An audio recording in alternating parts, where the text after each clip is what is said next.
Salut à tous, aujourd'hui on fabrique un couteau à partir d'une lame de scie. Comme vous le voyez, j'ai déjà dessiné le dessin pour ce petit couteau. À la base ça devait être un petit couteau 3 doigts, mais finalement j'ai beaucoup plus d'acier que ce que j'avais anticipé. Donc on va reprendre les mêmes lignes, les mêmes formes et on va essayer de les adapter au mieux pour pouvoir utiliser intelligemment cette grande barre d'acier. C'est une lame de scie qui est déjà trempée et pour laquelle j'ai déjà pu faire des tests, donc je sais qu'elle est en acier carbone et qu'elle va me donner de bons résultats. Donc il n'y a pas de souci pour pouvoir s'en servir. Et puis voilà, c'est parti!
Hop, le profil du couteau est terminé, donc ça va assez vite parce que c'est de l'acier qui est assez simple à travailler et surtout assez fin. Vous avez pu le voir, j'ai percé les trous avec des forets un petit peu particuliers. Étant donné que c'est de l'acier qui est déjà trempé, je ne peux pas utiliser des forets HSS classiques. Donc là j'ai des petits forets qui sont destinés à percer des briques ou de la céramique ou ce genre de choses, avec des petites pastilles carbure au niveau de la tête, et ça permet de percer dans de l'acier qui est déjà trempé. Ça fonctionne plutôt bien, mais il ne faut pas trop forcer dessus parce qu'il reste assez fragile.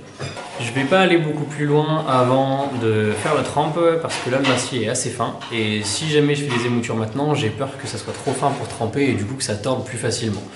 On va le tremper comme un acier carbone simple, on va dire, donc aux alentours des 800 degrés. Rien de trop compliqué sur celui-ci. Étant donné que l'acier est déjà trempé, on pourrait éventuellement essayer de ne pas faire de trempe, mais bon, on l'a découpé à la meuleuse et on l'a bien chauffé sur le backstand, donc à mon avis, il faudrait quand même refaire les traitements thermiques pour être sûr que ce soit bien fait.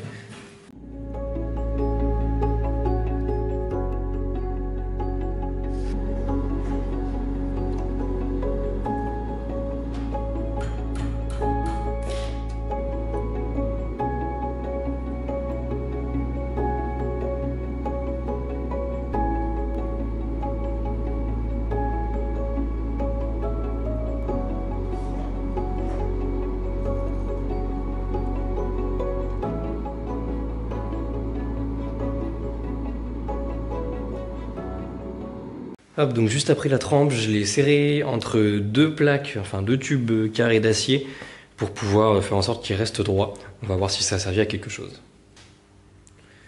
Donc ouais, il me paraît plutôt droit, ça c'est pas mal. On va avoir une jolie ligne de trempe juste ici, elle est bien nette. Est-ce que ça a pris la trempe? Ouais, pas de souci.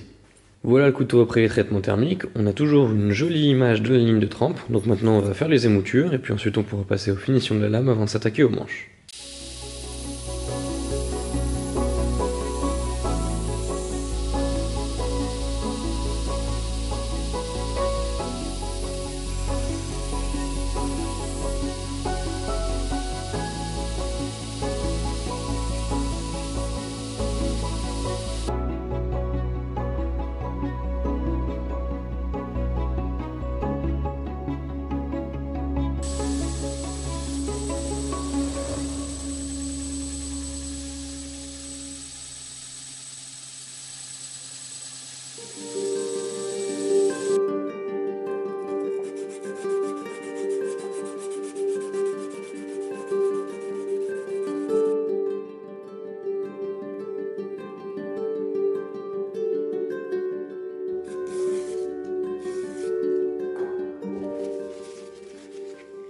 On a terminé le polissage sur la lame, donc là on a un joli grain 400 partout. Je vais la laisser une bonne dizaine de minutes dans le perchlorure de fer, en espérant que ça nous fasse ressortir la ligne de trempe de façon assez jolie.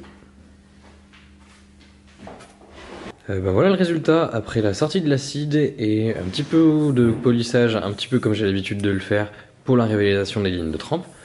Et ben on n'a pas du tout de ligne de trempe. Donc grosse déception sur ce point là, parce que c'était quand même bien marqué en sortie de trempe.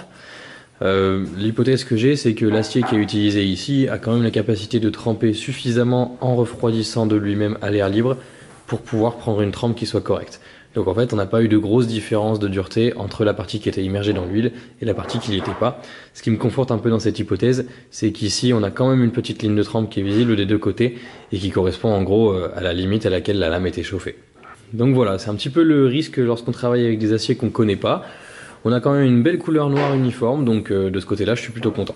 Pour les plaquettes, on va utiliser cette paire que j'ai fabriquée il y a quelques temps. Le motif que vous voyez ici a été découpé au laser et ensuite on a comblé les trous avec de la résine. Ici, on a une couleur un petit peu nacrée qui est plutôt jolie. Le tout est monté sur des intercalaires jaunes, donc ça devrait être plutôt sympa à travailler. On devrait avoir une belle association de couleurs.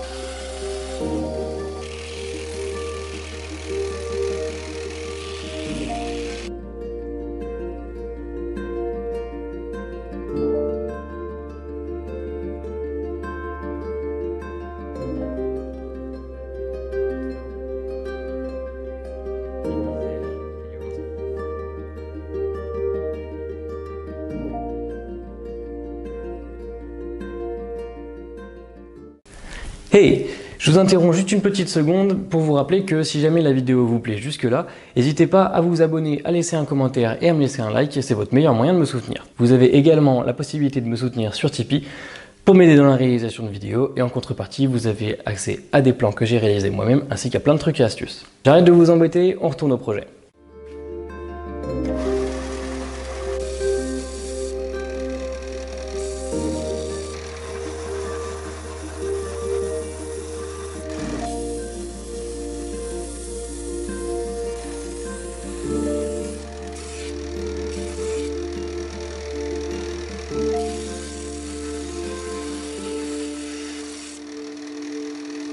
Yeah.